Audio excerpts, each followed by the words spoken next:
श्री चैतन्य नमो नमोऽष्टं स्थापितं येन भूतले स्वयं रूप कदा मह्यं ददाति स्वपदान्तिकम्।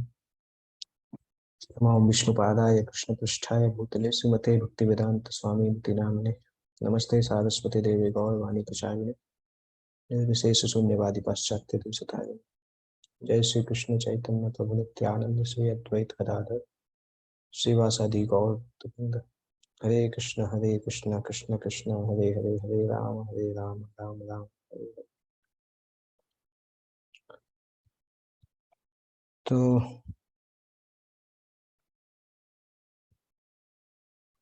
जस्ट मैं स्क्रीन शेयर करता हूँ, देन वी कैन स्टार्ट।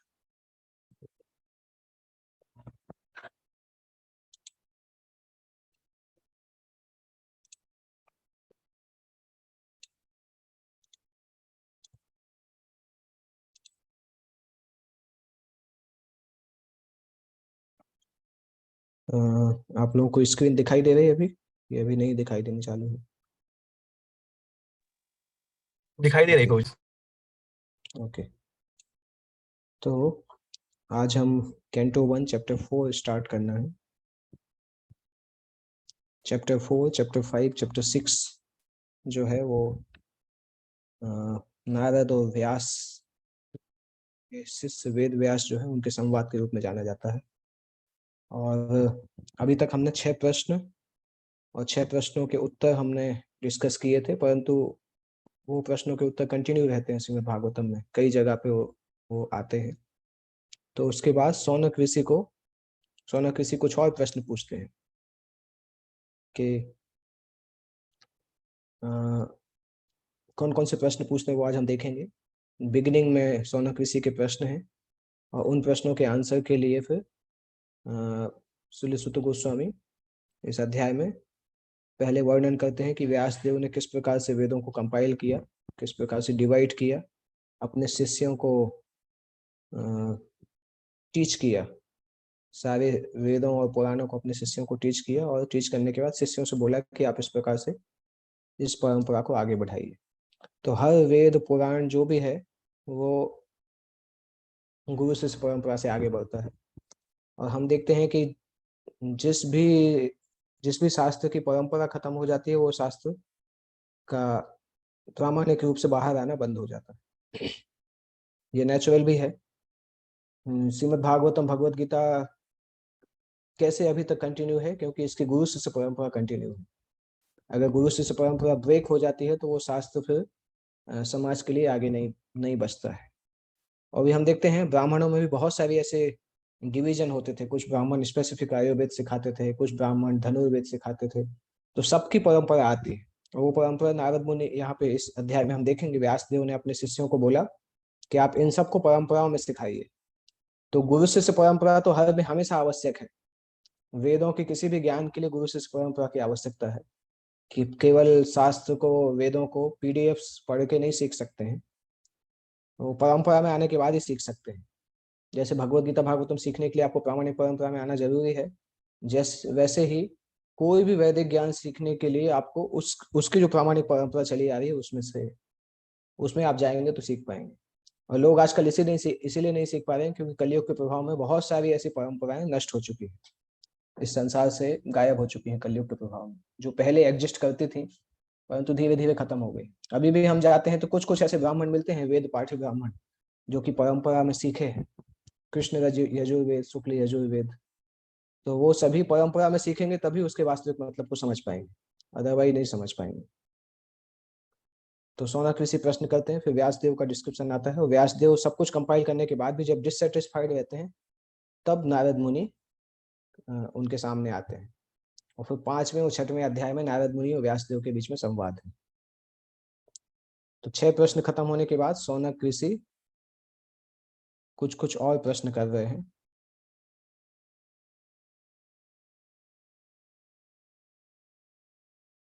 एक मिनट,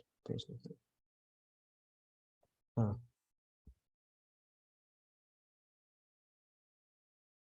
ये प्रश्न है शुरू पहले श्लोक से 30वें श्लोक तक। शौनक ऋषि प्रश्न करते हैं श्रीमद् भागवतम की हिस्ट्री, जिसका आंसर इस अध्याय में आएगा। इस अध्याय अगले जो सेक्शन है उसी में भागवतम की हिस्ट्री को ही डिसाइड करते हैं कि श्रीमद् भागवतम किस तरह से इस संसार में आया। तो ये शौनक ऋषि का पहला प्रश्न था, हिस्ट्री ऑफ भागवतम, भागवतम का इतिहास बताइए, किस प्रकार से भागवतम इस संसार में आया। और पहले श्लोक में शौनक ऋषि का क्वालिटीज भी आ रहा है। शौनक ऋषि उन सभी में सबसे वृद्ध थे, तो किस प्रकार से क्वेश्चन पूछने वाले का क्या क्वालिटी होना चाहिए, और जो सभा है उसके सभापति में क्या क्या गुण होने चाहिए। तो शौनक ऋषि के गुण आ रहे हैं, वृद्ध, कुलपति, वब्रचः। हम डिस्कस करेंगे ये चीजें जब हम उस श्लोक को काउंट करेंगे। दूसरे श्लोक में सुत गोस्वामी की क्वालिटीज है। शौनक ऋषि क्वेश्चन पूछने के पहले सुत गोस्वामी को ग्लोरीफाई कर रहे हैं, सुत सुत महाभागा वयम नो वदताम वरा। इस प्रकार से श्लोक के द्वारा सुत गोस्वामी को ग्लोरीफाई कर रहे हैं कि सुत गोस्वामी बहुत सौभाग्यशाली हैं और सारे वर देने वालों में सबसे श्रेष्ठ हैं। इसके बाद तीसरे प्रश्न में पूछते हैं कि श्रीमद् भागवतम का क्या इतिहास है, श्रीमद् भागवतम कब कब कंपाइल किया गया, कहाँ कंपाइल किया गया, क्यों कंपाइल किया गया, और किसका इंस्पिरेशन था जिसके द्वारा व्यासदेव ने श्रीमद् भागवतम को लिखा। तो इसी प्रश्न के उत्तर में श्रीमद् भागवतम की हिस्ट्री अगले 3 अध्याय में, चौथे, पांचवें, छठवें, इस अध्याय और अगले 2 अध्यायों में बताई गई। वो मेनली इस प्रश्न का उत्तर है, श्रीमद् भागवतम का when, where, why and by whose inspiration did Vyasdev compile Shrimad Bhagavatam, ये प्रश्न का उत्तर है। इसके बाद कुछ और भी प्रश्न हैं, ये भागवतम का प्रश्न है। दूसरा प्रश्न भागवतम बोलने वाले के बारे में है, सुखदेव गोस्वामी। सुखदेव गोस्वामी कौन थे, उनके गुण बताए गए हैं, और सुखदेव गोस्वामी को हस्तिनापुर वासी ने कैसे स्वीकार किया, रिकॉग्नाइज कैसे किया, और कैसे वो परीक्षित महाराज से मिले, ये प्रश्न है। क्योंकि सुखदेव गोस्वामी के बारे में सुत गोस्वामी ने पहले शुरू में बताया था, तो उनका हिस्ट्री पूरा पूछा नहीं उन्होंने। ये पूछा कि जब वो आए तो हस्तिनापुर वालों ने कैसे स्वीकार किया कि, और सुखदेव गोस्वामी तो क्या है, कोई एक जगह पे रुकते नहीं थे, तो कैसे परीक्षित महाराज से मिले। उसके बाद कुछ और प्रश्न है परीक्षित महाराज के बारे में। तो 3 प्रश्न, तो अभी तक हमने क्या देखे, भागवतम का हिस्ट्री, सुखदेव गोस्वामी के बारे में। तीसरा प्रश्न उन्होंने पूछा परीक्षित महाराज की जीवन, परीक्षित महाराज के जन्म कैसे हुआ, परीक्षित महाराज के क्रियाएं और परीक्षित महाराज का त्याग। तो तीनों क्वेश्चन भागवतम से रिलेटेड थे। पहला क्वेश्चन भागवत का, दूसरा क्वेश्चन भागवतम सुनाने वाले कथाकार का, तीसरा क्वेश्चन भागवतम सुनने वाले परीक्षित महाराज का। और ये श्लोक बहुत फेमस है जो कि परीक्षित महाराज के बारे में बताया गया है। शिवाय लोकस्य भवाय भूतये य उत्तम श्लोक परायणा जना जीवन्ति नात्मार्थमसौ पराश्रयम् मुमोच निर्विद्य कुतः कलेवरम। आश्चर्यजनक प्रश्न है कि कुतः कलेवरम, किस प्रकार से ऐसे शरीर को छोड़ दिया परीक्षित महाराज ने, जो कि दूसरे लोगों का आश्रय था, संसार का आश्रय था। परीक्षित महाराज धर्म की रक्षा करने वाले थे।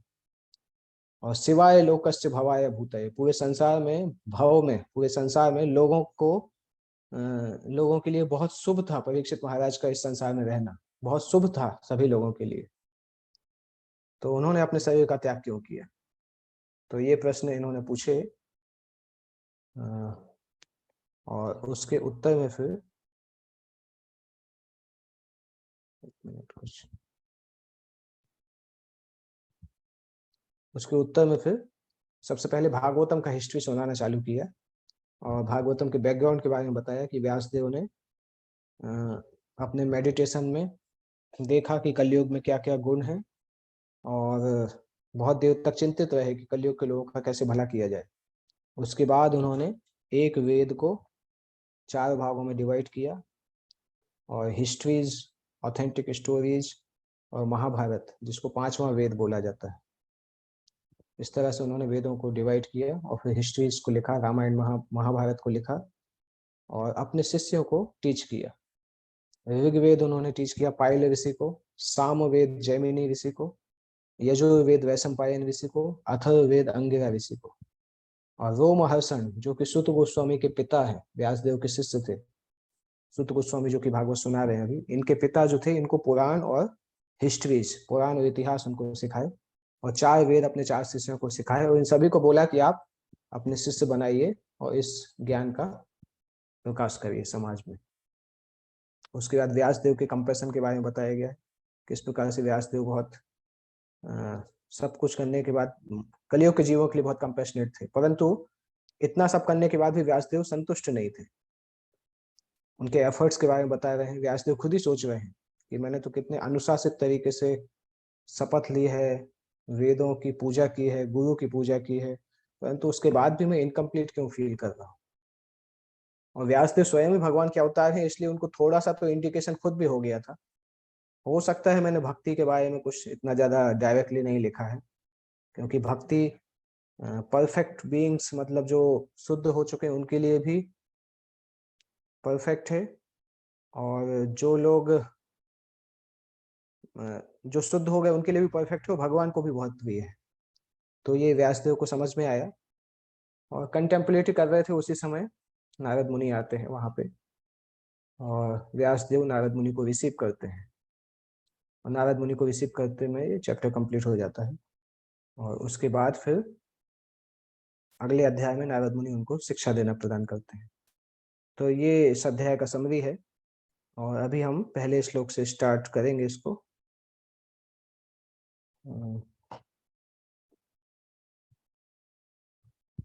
मैं स्क्रीन शेयर करता हूँ।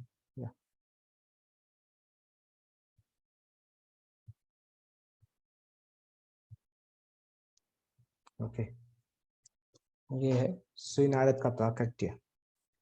व्यास उवाच इति ब्रुवाणं संस्तूय मुनीनां दीर्घशत्रिणां वृद्धः कुलपति सूतं बह्व्यच शौनको ब्रवीत। श्री व्यासदेव ने कहा, इति ब्रुवाणं संस्तूय। संस्तूय का मतलब होता है बधाई देना, क्योंकि सुत गोस्वामी ने जिस प्रकार से डिस्क्राइब किया उसको सुन के सारे ऋषि मुनि बहुत प्रसन्न थे। तो सुत गोस्वामी को इस प्रकार से बोलते देखकर ब्रुवाणम संस्तूय, सभी लोग बधाई दे रहे हैं। मुनि नाम दीर्घ शक्ति नाम, ये मुनि लोग तो बहुत लंबे समय से यज्ञ करने में लगे थे, और उन मुनियों में सबसे सीनियर जो थे, वृद्ध मतलब सबसे ज्यादा उम्र के, ज्ञान में भी सबसे ज्यादा सीनियर, और कुलपति, कुलपति का मतलब होता है सभा के अध्यक्ष। और इस प्रकार से सौनक ऋषि ने, तो सौनक ऋषि के 3 गुण बताए गए थे, वृद्ध, कुलपति, बहव्रच। वृद्ध का मतलब वयोवृद्ध, कुलपति मतलब सभाध्यक्ष, और बहव्रच मतलब विद्वान। इस प्रकार से सौनक ऋषि ने संबोधित किया। सुत गोस्वामी को इस प्रकार बोलते देखकर दीर्घकालीन यज्ञोत्सव में लगे हुए समस्त ऋषियों में विद्वान तथा वयोवृद्ध अग्रणी सौनक मुनि ने सुत गोस्वामी को निम्न प्रकार संबोधित करते हुए बधाई दी। ये एक एटिकेट है कि जब किसी स्पीकर के पास हम जाते हैं तो उसके सम्मान के लिए उसको हम पहले ग्रेटिट्यूड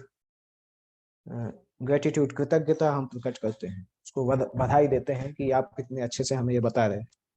ये जनरल एटिकेट उस समय पालन किया जाता था। हर हर पुराण में, हर हिस्ट्री में आप देखेंगे ये सेम एटिकेट फॉलो होता है। तो इसमें लिखा है, विद्वानों की सभा में जब भी वक्ता को बधाइयां दी जाती हैं या उनको संबोधित किया जाता है तो बधाई देने वाले में निम्नलिखित योग्यताएं होनी चाहिए। बधाई प्राप्त करने वाला तो अलग है, बधाई देने वाले में ये योग्यताएं होनी चाहिए। कौन व्यक्ति बधाई दे सकता है उस सभा में?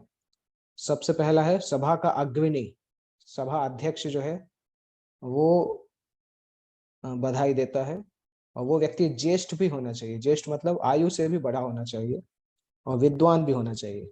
तो सभा का अध्यक्ष आयु से विद्वान, नहीं, आयु से बड़ा और विद्वान, ये 3 गुण होते हैं, व्यक्ति तब स्पीकर को ग्लोरीफाई कर सकता है। और चूंकि सौनक ऋषि में ये तीनों गुण थे, इसलिए उन्होंने उठ के सुत गोस्वामी को बधाई दी। अतः जब श्री सुत गोस्वामी ने श्रीमद् भागवतम को उसी रूप में सुनाने की इच्छा व्यक्त की जिस रूप में उन्होंने सुखदेव गोस्वामी से सुना था तथा स्वयं भी उसे आत्मसात किया था, तो श्री सौनक जी उन्हें बधाई देने के लिए खड़े हुए। आत्म अनुभूति का यह अर्थ नहीं होता कि गर्व के कारण पूर्ववर्ती आचार्य का उल्लंघन करके कोई अपनी विद्वता का प्रदर्शन करे। उसे पूर्ववर्ती आचार्य पर पूरा विश्वास होना चाहिए और साथ ही साथ उसे विषय का ऐसा उत्तम ज्ञान होना चाहिए कि वह किसी विशिष्ट अवसर पर उस विषय को उपयुक्त ढंग से प्रस्तुत कर सके। यहाँ पे रियलाइजेशन का मीनिंग बताया है। आत्म अनुभूति का मतलब होता है रियलाइजेशन। कोई चीज हमें रियलाइज हो गई है, उसका क्या मतलब है, आत्म अनुभूति का क्या मतलब होता है। आत्म अनुभूति का कभी भी ये मतलब नहीं होता है कि कोई व्यक्ति घमंड के कारण पहले के आचार्यों को उल्लंघन करके अपनी विद्वत्ता को प्रदर्शित करे। जैसे चैतन्य महाप्रभु के लाइफ में हम देखते हैं, उनके पास एक बार वल्लभाचार्य आते हैं। वल्लभाचार्य उनके पास आके बोलते हैं कि एक्चुअली श्रीधर स्वामी ने भागवतम की जो कमेंट्री लिखी है उसमें मिस्टेक्स हैं और मैं उन मिस्टेक्स को दूर करूंगा। इस प्रकार से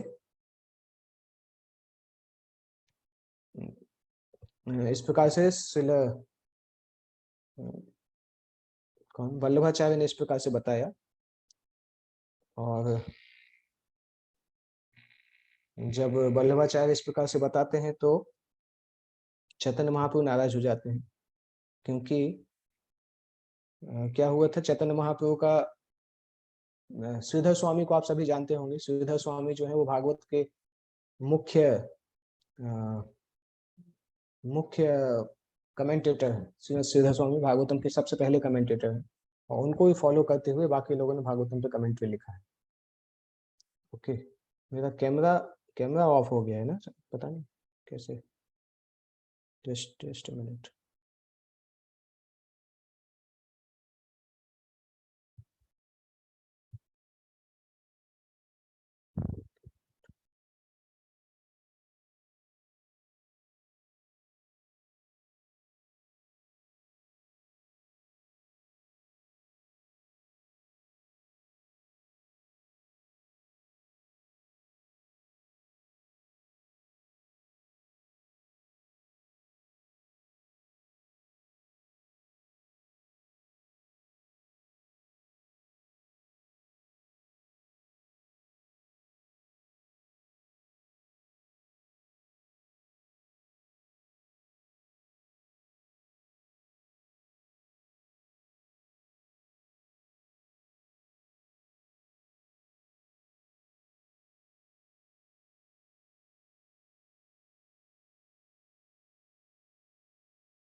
इंटरनेट कनेक्शन में कुछ प्रॉब्लम आ गया, पता नहीं, तो ऐप ऐप चल नहीं रहा है या।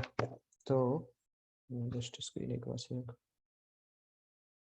तो चैतन्य महाप्रभु ने जब देखा कि श्रीधर स्वामी के बारे में इस प्रकार से बोल रहे हैं, तो फिर चैतन्य महाप्रभु थोड़ी नाराज हुए, क्योंकि श्रीधर स्वामी जो है भागवतम के मुख्य कथाकार, मुख्य कमेंटेटर हैं। सबसे पहले उन्होंने भागवतम पे कमेंट्री लिखा था। तो चैतन्य महाप्रभु ने सिंपल वल्लभाचार्य से बोला कि जो स्त्री स्वामी को नहीं मानती है वो स्त्री प्रोस्टिट्यूट कहलाएगी, वैश्य जैसी कहलाएगी। ऐसा बोल के चैतन्य महाप्रभु चले गए। वल्लभाचार्य को बहुत दुख हुआ और चैतन्य महाप्रभु ने बाद में उनको समझाया कि श्रीधर स्वामी सारे वैष्णव आचार्यों में सबसे ऊपर है भागवतम की कमेंट्री में, और आपके अंदर इतनी शक्ति कैसे कि आप बोल रहे हैं कि श्रीधर स्वामी की कमेंट्री में गलती है और मैं उसको सुधारूंगा। तो वो यहाँ पे पॉइंट दिया गया है कि आत्म अनुभूति का यह अर्थ नहीं होता कि गर्व के कारण पूर्ववर्ती आचार्य का उल्लंघन करके कोई अपनी विद्वता का प्रदर्शन करे। ये नहीं बोलना चाहिए कि पहले के आचार्य ने जो बोला उससे उसमें थोड़ा मिस्टेक था, हम उससे ज्यादा बताएंगे। इसी तरह से हमें भी इस प्रकार से सावधान रहना चाहिए कि प्रभुपाद ने जो बोला कभी हम इस प्रकार से नहीं बोल सकते कि अरे प्रभुपाद ने तो बोला, ये तो ठीक है, उस समय ठीक था, अभी तो ऐसा है, हो सकता है प्रभुपाद ने कुछ गलत बोला हो। इस तरह से अगर बोलेंगे तो अपराध होगा। अपराध मतलब हम सारी भक्ति का विनाश कर देंगे। तो किस प्रकार से व्यक्ति को हमेशा पूर्ववर्ती आचार्य पर विश्वास होना चाहिए और साथ ही साथ विषय का ऐसा ज्ञान होना चाहिए कि वह किसी विशिष्ट अवसर पर उस विषय को उपयुक्त ढंग से प्रस्तुत कर सके। और अगर कोई व्यक्ति कॉन्फिडेंस है, उसने ठीक से सीखा हुआ है, तो वो व्यक्ति उस सब्जेक्ट मैटर को एक्सप्लेन कर सकता है ठीक तरीके से अलग अलग ऑडियंस के लिए। इसी को रियलाइजेशन बोला जाता है। रियलाइजेशन का मतलब कि व्यक्ति पहले के आचार्यों को फॉलो करे और साथ साथ ऑडियंस को ऑडियंस के हिसाब से मैसेज भी दे सके। आगे भी लिखा है, विषय के मूल उद्देश्य का पालन होना चाहिए, खींचतान करके उसका कोई दुर्बोध अर्थ नहीं निकालना चाहिए, अपितु श्रोताओं को समझाने के लिए रोचक ढंग से प्रस्तुत करना चाहिए। उसको कोई मन से मनगढ़ंत मीनिंग नहीं निकालना चाहिए, श्रोताओं को समझाने के लिए उसको रोचक ढंग से प्रस्तुत करना चाहिए। इसको रियलाइजेशन बोला जाता है। सभा के अगुआ शौनक ने वक्ता श्री सुत गोस्वामी के महत्व का यथाधीतम तथा यथामति कहकर अनुमान लगा लिया था, इसलिए परम प्रसन्न होकर वे उन्हें बधाई दे रहे थे। ऐसे व्यक्ति से कभी नहीं सुनना चाहिए जो मूल आचार्य का प्रतिनिधित्व ना करता हो। अतएव इस सभा में वक्ता तथा श्रोता दोनों ही प्रामाणिक थे, जिसमें श्रीमद् भागवतम को दूसरी बार सुनाया जा रहा था। पहली बार सुखदेव और परीक्षित के बीच में सुनाया गया था, दूसरी बार सुत गोस्वामी और इनके बीच में सुनाया जा रहा है। भागवत के ऐसे मानक वाचन से वास्तविक उद्देश्य को बिना किसी कठिनाई के स्थिर रखा जा सकता है। ऐसी स्थिति उत्पन्न किए बिना बाह्य प्रयोजनों के लिए भागवत का वाचन वक्ता तथा श्रोता दोनों के लिए व्यर्थ का श्रम है। तो अभी हमने जो प्रश्न पूछने वाले हैं उनका क्वालिफिकेशन देखा और रियलाइजेशन क्या कहलाता है वो देखा।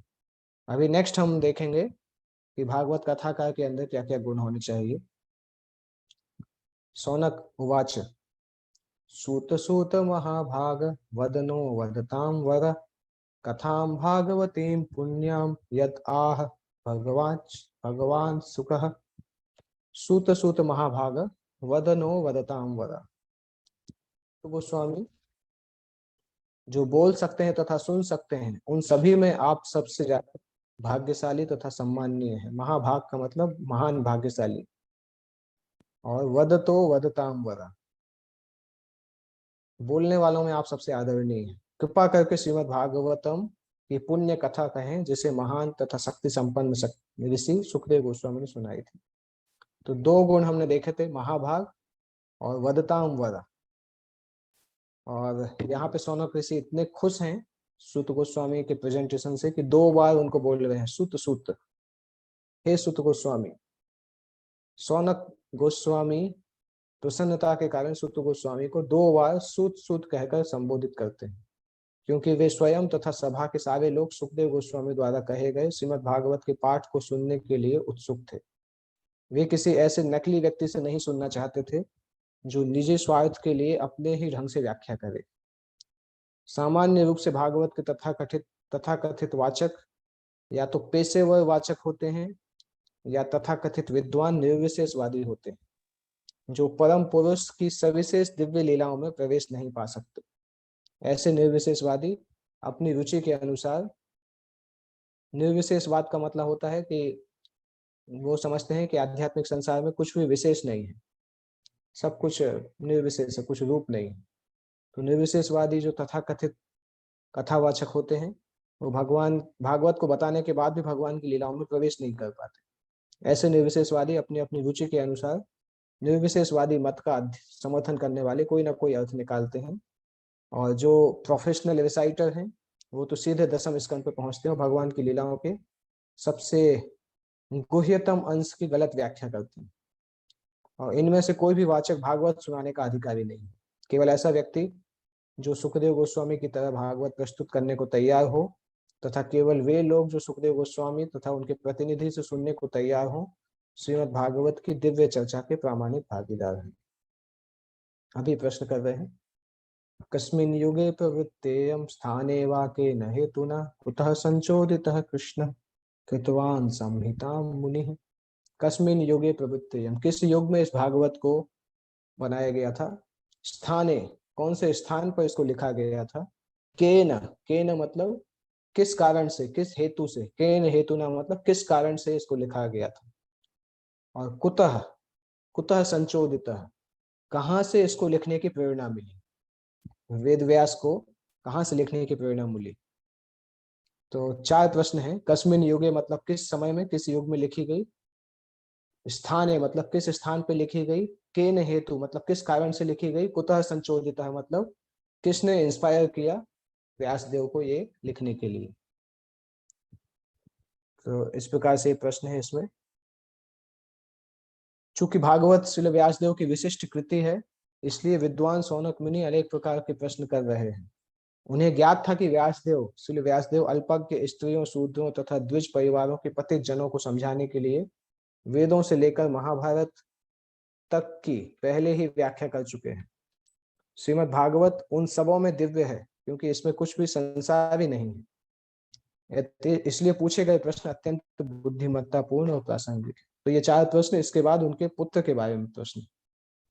तस्य पुत्रो महायोगी समुद्र निर्विकल्पकः एकांतम मतिरुन्निद्रो गूढ़ो मूढ़ इवेयते। तस्य पुत्रो महायोगी, व्यासदेव के पुत्र महायोगी थे। और समुद्रिक, समुद्रिक का मतलब समदर्शी, समदर्शी मतलब लोगों को समान दृष्टि से देखते थे, जो चाहे मनुष्य हो जानवर हो सभी को आत्मा की दृष्टि से देखते थे। समदर्शी का मतलब होता है जो आत्मा का आत्मा की दृष्टि से देखता है। किसी भी शरीर में रहते हैं परंतु उस शरीर को शरीर से आइडेंटिफाई नहीं करता। समुद्रिक निर्विकल्प का, निर्विकल्प का मतलब ब्रह्मवादी थे। एकांत मति, मन जो था पूरी तरह से ब्रह्मवाद में स्थिर था। उन्निद्रह, उन्निद्रह मतलब अज्ञान से परे।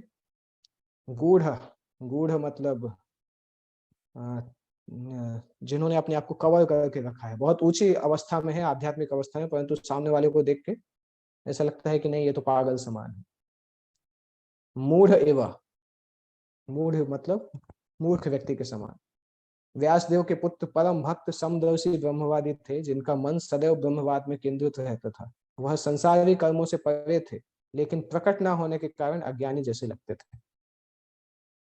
तो सुखदेव गोस्वामी इसी प्रकार से थे। इसलिए सुखदेव गोस्वामी जब आते हैं परीक्षित महाराज के सामने, तो परीक्षित महाराज को सारे लोग पहचान जाते हैं, परंतु जो हस्तिनापुर के सामान्य जन थे वो सुखदेव गोस्वामी को नहीं समझ पाते हैं। वो उनके साथ मजाक करते रहते हैं, परंतु जब सारे ऋषि मुनि सुखदेव गोस्वामी को प्रणाम करते हैं तब वो लोग फिर समझते हैं कि अरे ये तो सुखदेव गोस्वामी है। तो इसलिए सुखदेव गोस्वामी मुक्त जीव थे, इसलिए वो हमेशा, और उनकी हिस्ट्री में भी अगर हम देखते हैं सुखदेव गोस्वामी अपनी माँ के गर्भ से बाहर आने के लिए तैयार नहीं थे। उनको भगवान कृष्ण ने आश्वासन दिया कि आप माँ के गर्भ से बाहर आइए, आप नहीं फंसेंगे। तो भगवत गीता में इस जागरूकता की रोचक व्याख्या की गई है। मुक्त जीव तथा बद्ध जीव के पृथक पृथक कार्य हैं। मुक्त जीव लगातार आध्यात्मिक उपलब्धि के पथ पर होते हैं और बद्ध जीव के लिए वो स्वप्न के जैसा है। बद्ध जीव मुक्त जीव के वास्तविक कार्यों की कल्पना तक नहीं कर सकता, जबकि बद्ध जीव इन आध्यात्मिक कार्यों का स्वप्न देखता है, किंतु मुक्त जीव जागृत रहता है। इसी प्रकार बद्ध जीव के कार्य मुक्त जीव को स्वप्नवत लगते हैं। तो मुक्त जीव के जो काम है वो बद्ध जीव समझ नहीं पाता है, बद्ध जीव के काम है वो मुक्त जीव समझ नहीं पाता। इसलिए हमने देखा है कृष्णा कॉन्शियस डिवोटी जो है वो नॉन डिवोटीज को पागल जैसा बोलते हैं, और नॉन डिवोटीज जो है वो डिवोटीज को पागल जैसा बोलते हैं, क्योंकि दोनों ही एक दूसरे की क्रियाकलापों को नहीं समझ पाते हैं। जब कोई भक्त सुबह 4 बजे से उठ के नहा लेता है तो नॉन डिवोटी लोगों को लगता है कि ये व्यक्ति पागल हो गया, इतना इतना जल्दी नहाने की क्या जरूरत है, अभी तो सोने का टाइम है। और भक्त 4 बजे उठने वाला ये सोचता है देखो ये कैसा माया में फंसा हुआ है। तो बद्ध जीव मुक्त जीव को नहीं समझ पाता है, मुक्त जीव बद्ध जीव को गलत समझता है। गलत मतलब उनका दोनों का विचार ही अलग अलग है। इसलिए लिखा है मुक्त जीव निरंतर आध्यात्मिक उपलब्धि के पथ पर अग्रसर होते हैं जो बद्ध जीव के लिए सपने के जैसा है। बद्ध जीव मुक्त जीव के वास्तविक कार्यों की कल्पना नहीं कर सकता, जबकि बद्ध जीव इन आध्यात्मिक कार्यों का स्वप्न देखता है, किंतु मुक्त जीव जागृत रहता है। इसी प्रकार बद्ध जीव के कार्य मुक्त जीव को स्वप्नवत लगते हैं। बद्ध जीव ये सोचता है, ये मुक्त जीव ये सोचता है कि बद्ध जीव कहाँ फंसा हुआ है। तो भले ही मुक्त आत्मा और बद्ध आत्मा धरती पर रहे, परंतु दोनों एकदम अलग अलग हैं। चेतना में पूरा अंतर होता है। ऊपरी तौर पर बद्ध जीव तथा मुक्त जीव एक ही धरातल पर लगे, लेकिन वास्तव में वे भिन्न भिन्न कार्यों में लगे होते हैं और उनका ध्यान सदैव या तो इंद्रिय भोग पर या फिर आत्म साक्षात्कार की ओर लगा रहता है। बद्ध जीव पदार्थ में मग्न रहता है, जबकि मुक्त जीव पदार्थ से पूर्ण रूप से निरपेक्ष रहता है। उनके कुछ और गुण आ रहे हैं, जो एक विशेष घटना बताई जा रही है। दृष्ट्वानुयान्तम ऋषिमात्मजमप्यनग्नम देव्यो ह्रिया परिदधुर्न सुतस्य चित्तम तद्वीक्ष्य पृच्छति मुनौ जगदुस्तवास्ति स्त्री पुंभिदा न तो सुतस्य विविक्त दृष्टे। ये पर्टिकुलर एक घटना है जिसके द्वारा सुखदेव गोस्वामी को ग्लोरीफाई किया जा रहा है। सुखदेव गोस्वामी जब अपना घर छोड़ के जा रहे थे तो उनके पिता उनके पीछे पीछे भागते हैं। जब श्रील व्यासदेव अपने पुत्र के पीछे पीछे जा रहे थे तो नग्न स्नान करती हुई सुंदर स्त्रियों, सुंदर तरुणियों ने वस्त्रों से अपने शरीर ढक लिए। यद्यपि व्यासदेव स्वयं नग्न ना थे, लेकिन जब उनका पुत्र वहां से गुजरा था तब उन्होंने ऐसा नहीं किया था, जबकि सुखदेव गोस्वामी नग्न अवस्था में थे, वो व्यासदेव कपड़े पहने हुए थे। जब मुनि ने इसके बारे में पूछा तो तरुणियों ने उत्तर दिया कि उनका पुत्र पवित्र है, और जब वह उनकी वो देख रहा था तो उसने स्त्री तथा पुरुष में कोई भेद नहीं माना, लेकिन मुनि तो भेद मान रहे थे। तो उन स्त्रियों ने उत्तर दिया कि आपका जो पुत्र है उसने हमें इसी तरह से देखा जैसे शरीर को देखा ही नहीं उसने। स्त्री पुरुष दोनों को एक तरह से देखता है, जैसे बच्चा इनोसेंट होता है ना, छोटा सा बच्चा होता है, उसके अंदर जब काम भावना नहीं होती है तो वो उसके लिए पुरुष स्त्री एक जैसे ही होते हैं। तो इन्होंने बोला कि आपका बच्चा उसी प्रकार से पवित्र है सुखदेव गोस्वामी, क्योंकि वो आत्मा का दर्शन करता है, शरीर का दर्शन ही नहीं करता है। परंतु आप चूंकि गृहस्थ आश्रम में है इसलिए आपको वो दर्शन करना होता है। ऐसा नहीं बोल रही हैं स्त्रियां कि आप उतने एडवांस नहीं है, व्यासदेव भी उतने एडवांस है, परंतु उनका आश्रम अलग है, इसलिए उनको स्त्री और पुरुष में भेद करना होता है, जबकि सुखदेव गोस्वामी उस भेद से बाहर ही जा चुके हैं। भगवत गीता में बताया गया है, विद्वान साधु अपनी आध्यात्मिक दृष्टि के कारण किसी विद्वान भद्र ब्राह्मण चंडाल कुत्ता या गाय पर समान दृष्टि रखने वाला होता है। इसलिए सुखदेव गोस्वामी ने वह अवस्था प्राप्त कर ली थी, इसलिए उन्होंने स्त्री या पुरुष में भेद नहीं देखा। उन्होंने तो समस्त जीवों को एक भिन्न वेश में देखा। स्नान करती स्त्रियां पुरुष के मन को उसकी चेष्टाओं से जान गई। जिस प्रकार शिशु को देखकर कोई भी यह जान लेता है कि वो कितना निर्दोष है। सुखदेव गोस्वामी 16 वर्ष के तरुण थे, अतएव उनके शरीर के सभी अंगों का विकास हो चुका था। वे नग्न भी थे और उन्हीं की तरह स्त्रियां भी नग्न थी, लेकिन चूंकि सुखदेव गोस्वामी काम व्यापार से परे थे, काम भावना उनके अंदर थी नहीं, इसलिए वो निर्दोष प्रतीत हो रहे थे।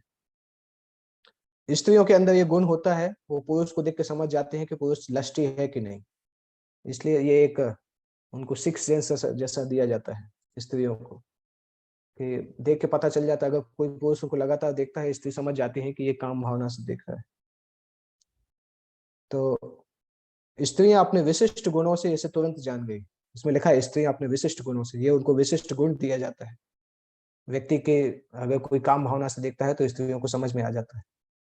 इसलिए उन्होंने सुखदेव गोस्वामी के आने की खास परवाह नहीं की, लेकिन जब उनके पिता उधर से गुजरे तो स्त्रियों ने तुरंत वस्त्र ओढ़ लिए। ये स्त्रियां उनके पुत्रियों या पौत्रियों जैसी थीं। फिर भी व्यासदेव के आने पर उनमें सामाजिक रिवाज के अनुसार प्रतिक्रिया हुई, क्योंकि व्यासदेव गृहस्थ की भूमिका निभा रहे थे। तो यहाँ पे एक चीज है कि व्यासदेव ऐसा नहीं कि सुखदेव से कम एडवांस है, परंतु उनका आश्रम गृहस्थ आश्रम है जिसमें सामाजिक नियम लागू होते हैं, जबकि सुखदेव गोस्वामी तो उसमें थे, अवधूत में थे, सारे आश्रम वर्णाश्रम के बाहर थे। तो इसलिए इसमें लिखा है गृहस्थ को स्त्री तथा पुरुष में भेद बरतना होता है, अन्यथा वो गृहस्थ नहीं हो सकता। अतः यह मनुष्य को चाहिए कि स्त्री तथा पुरुष के प्रति आसक्ति से रहित होकर शरीर और आत्मा का अंतर जाने। जब तक उसके मन में ऐसा अंतर रहे तब तक उसे सुखदेव गोस्वामी जैसा सन्यासी बनने का प्रयत्न नहीं करना चाहिए। कम से कम सैद्धांतिक रूप से मनुष्य को समझ लेना चाहिए कि जीव ना तो नर है ना नारी है। बाहरी कपड़े को प्रकृति ने पदार्थ से इसलिए तैयार किया है कि उसमें विपरीत लिंग के प्रति आकर्षण उत्पन्न हो। आत्मा सभी सेम है, आत्मा ना तो पुरुष है ना स्त्री है। बाहर का कपड़ा पुरुष स्त्री का इस प्रकार से बनाया गया है कि स्त्री पुरुष को आकर्षित करती है, पुरुष स्त्री को आकर्षित करता है, विपरीत लिंग के प्रति आकर्षण होता है। ये शरीर इस प्रकार से बनाया गया है। और क्यों बनाया गया है? जिससे कि व्यक्ति इस भौतिक जगत में फंसा रहे, इस भौतिक जगत से बाहर जाने का बारे में सोचे नहीं। तो ये हमारा गोल होना चाहिए, अपनी शारीरिक चेतना से बाहर आके अपने आप को आत्मा के जैसा समझ, आत्मा के जैसा रियलाइज करना। कई बार हम शरीर के स्तर पर होते हैं, भक्ति करते करते भी जब शरीर के स्तर पर होते हैं तो अनर्थ हमें बहुत परेशान करते हैं। इसलिए प्रयास करना चाहिए कि शरीर के स्तर से आत्मा के स्तर तक कैसे उठा जाए। वो हमारा एडवांसमेंट होता है। जितना हम उठ पाए हैं उतना ही हमारा एडवांसमेंट है। तो मुक्त जीव इस विकृत भेद से ऊपर होता है, वो दो जीवों में अंतर नहीं मानता, उसके लिए सभी एक ही आत्मा है। इस आध्यात्मिक दृष्टि की पूर्णता मुक्त अवस्था में है और सुखदेव गोस्वामी ने यह अवस्था प्राप्त की। इसमें लिखा है लास्ट में, श्रील व्यासदेव भी दिव्य अवस्था में थे, किंतु गृहस्थ होने के कारण प्रथावश वे अपने आप को मुक्त नहीं मानते थे। गृहस्थ के कारण वो विनम्र अवस्था में अपने आप को रखते थे, हालांकि वो भी उसी अवस्था में थे जिस अवस्था में सुखदेव गोस्वामी थे। इसके बाद आता है नेक्स्ट उसी के सीक्वेंस में, कथम आलक्षितः पौरे संप्राप्त कुरुजांगलान उन्मत्त मूक जड़वत विचरन गज साह्वये। कथम आलक्षितः पौरे, क्योंकि सुखदेव गोस्वामी तो पागल, गूंगे और मूढ़ व्यक्ति के जैसा घूम रहे थे कुरुवंश, कुरु क्षेत्र में और जंगल प्रदेशों में। तो जब वो हस्तिनापुर आए तो वहां के लोग उनको पहचाने कैसे, क्योंकि सामान्यतः देखने में तो वैसे ही लगते थे कि पागल के जैसे, मूर्ख के जैसे, गूंगे जैसे, तो कैसे उनको पहचाना, ये भी एक प्रश्न है। आधुनिक दिल्ली पहले हस्तिनापुर कहलाता था क्योंकि इसकी स्थापना राजा हस्ती ने की थी। हस्ती कुरुवंश के एक राजा थे, उन्होंने इसकी स्थापना की थी। अपना घर पितृगृह त्यागने के बाद गोस्वामी सुखदेव पागल की भांति इधर उधर भटक रहे थे, इसलिए उनकी उच्च अवस्था को जान पाना नागरिकों के लिए कठिन था। इसलिए हम समझते हैं कि वे जो ऋषि हैं उनको देख के नहीं सीखना चाहिए, उनसे सुन के पहचानना चाहिए। उनको देख के हम नहीं पहचान सकते, सुन के पहचानना चाहिए। मनुष्य को चाहिए कि साधु या मुनि के पास दर्शन के लिए नहीं अपितु सुनने के लिए जाए। यदि वो साधु के वचनों को सुनने के लिए तैयार ना हो तो जाने से कोई लाभ नहीं। सुखदेव गोस्वामी साधु थे और वे भगवान की दिव्य लीलाओं के विषय में प्रवचन कर सकते थे। उन्होंने साधारण नागरिकों की सनकों को संतुष्ट नहीं किया। जब उन्होंने भागवत पर प्रवचन किया तब लोग उन्हें पहचान पाए। उन्होंने कभी जादूगर जैसी जादूगरी दिखाने का प्रयास नहीं किया। बाहर से वे जड़, गूंगे, पागल जैसे प्रतीत होते थे, लेकिन वास्तव में वो बहुत उच्च पुरुष थे। और इसके बाद परीक्षित, सुखदेव परीक्षित का संवाद, मिलन कैसे हुआ उसके बारे में प्रश्न है। कथम वा पांडवे यस्य राजर्षे मुनिना सह संवाद समभूतात यत्रैषा सात्वती श्रुति। कथम वा पांडवे यस्य राजर्षे मुनिना सह, किस प्रकार से परीक्षित जो कि पांडु के वंशज थे, परीक्षित का मुनि सुखदेव गोस्वामी के साथ मिलन हुआ और जिसके फलस्वरूप संवाद समम अभूत तात, उनके संवाद के फलस्वरूप श्रीमद् भागवतम निकला जो कि श्रुति का सार है। यत्र ऐसा सात्वती श्रुति, दिव्य वेदों का सार श्रीमद् भागवत है, वो निकला। परंतु ये दोनों मिले कैसे, एक दूसरे से इनकी भेंट कैसे हुई। श्रीमद् भागवत को यहाँ पर वेदों का सार कहा गया है। यह काल्पनिक कहानी नहीं है जैसा कि गैर जिम्मेदार लोग प्रायः कहते हैं।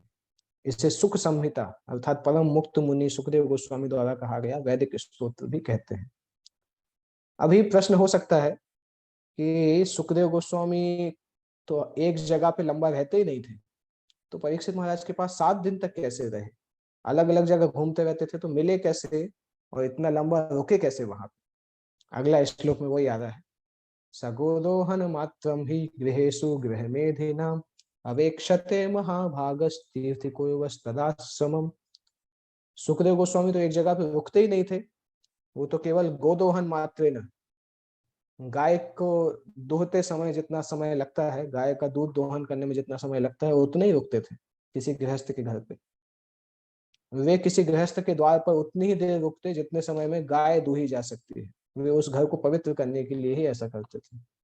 ऐसा नहीं था कि केवल दूध पीने के लिए रुकते थे, भूख लगी इसलिए रुकते थे।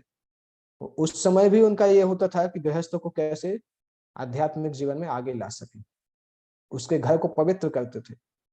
उतने समय रुक के उसको आध्यात्मिक ज्ञान देते थे और दूध लेके चले जाते थे। कई सन्यासी इस प्रकार से करते हैं कि गाय दोहने के समय घर जाते हैं और उतने समय में गृहस्थ को कुछ ज्ञान बताते हैं, ज्ञान की बातें बताते हैं, फिर आ जाते हैं। पहले के समय ऐसा होता था।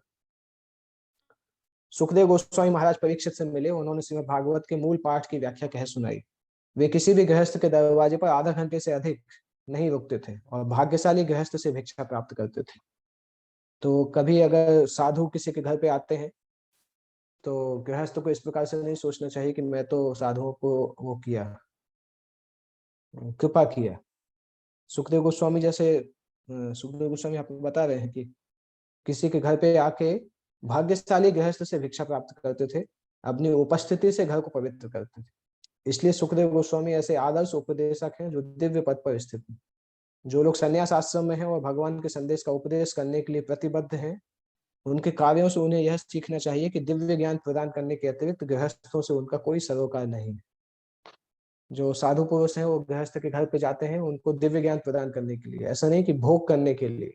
वो साधुओं को सीखना चाहिए कि गृहस्थ के घर पे जाके केवल आदत डालें कि अभी तो हमें ये चीज है, ये खाना है, अच्छा कमरे में सोना है, एसी एसी की आवश्यकता है, ये साधु के लिए अच्छा नहीं है।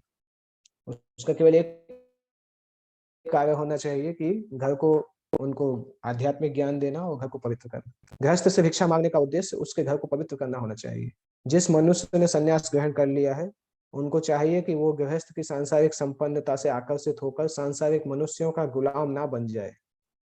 जो मनुष्य संन्यास आश्रम ग्रहण कर चुकता है इसके लिए ऐसा करना विषपान तथा आत्महत्या से भी अधिक घातक है। संन्यास आश्रम स्वीकार करने के बाद अगर किसी गृहस्थ की सांसारिक संपन्नता से कोई सन्यासी अगर आकर्षित हो रहा है और उस तरह की जीवन शैली को अपनाना चाहता है तो उसके लिए आत्महत्या के समान है। तो ये यहाँ पे प्रभुपाद जी क्लियरली गाइडलाइंस दे रहे हैं साधुओं के लिए सुखदेव गोस्वामी के जीवन से। इसके बाद आगे जो है हम नेक्स्ट क्लास में करेंगे। अगला जो है परीक्षित महाराज के बारे में बताया जा रहा है 9वें श्लोक से। तो कोई प्रश्न पूछना है तो पूछ सकते हैं, otherwise we can end the class.